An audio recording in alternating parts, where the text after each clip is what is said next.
I'm Sarah Hashim-Waris in the Los Angeles Times newsroom. Federal authorities announced Wednesday that they will enact new aviation safety rules for pilots flying U.S. passenger and cargo airlines, including increased training in the wake of Saturday's crash landing of Asiana Airlines Flight 214 at San Francisco International Airport. We learned today that the pilots told authorities that the jetliner's cruise control-esque auto throttle failed to keep the plane at the proper speed for landing. Joining me now with more is Times staff writer Kate Mather.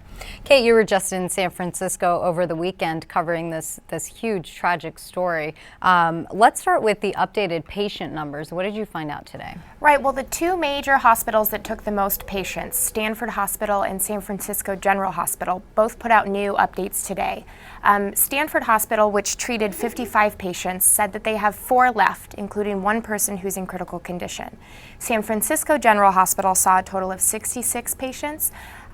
3 of those remain in critical condition this morning, 2 adults and 1 child.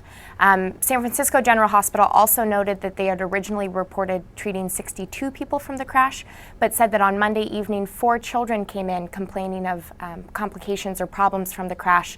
All of them were treated and released though, but they have treated now a total of 66 people that were involved in the crash. And then yesterday, when the president of Asiana Airlines arrived from Seoul at San Francisco Airport, there was a massive mob scene. Right. You were there to witness it. You snapped a photo. Right. Tell me about that. Right. Well, about 50, I would guess 50, but that might be a conservative estimate. Reporters had gathered at the International Arrivals Terminal, waiting for his arrival.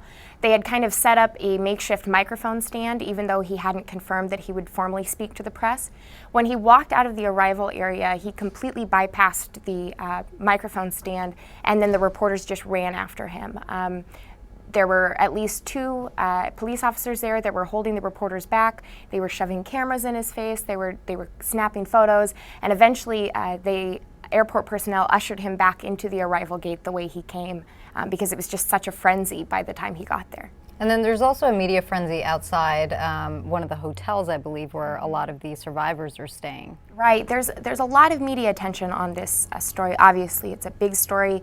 It involves people from many different countries. It involves, it was a high-profile incident. There has been a lot of media attention in trying to find the people who were on the plane and their families. It was reported yesterday that there was a group of families that had been staying in a hotel, and when officials were there, maybe meeting with the families, hotel staff actually put up umbrellas to keep the media cameras away and offer the families some privacy so that they could be there without dealing with the cameras and questions and that kind of stuff. So in addition to sort of shielding these families from a lot of this media attention, there's also some groups who are providing aid, including the Chinese and South Korean consulates. Right, that's correct. I think what a lot of people don't necessarily realize is these people now who survived the crash, they don't have clothes, they don't have glasses, many of them don't have their passports.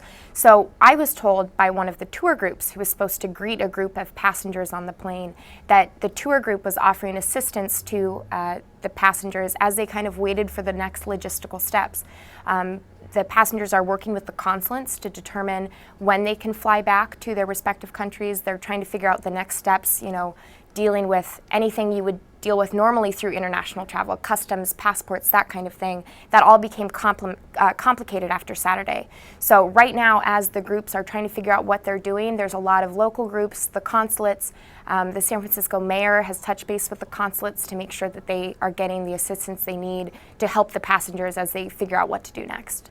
Thanks for the insights, Kate. You can be sure to keep up with coverage of the investigation into the crash landing of Asiana Flight 214 on LATimes.com and on Twitter @LATimes.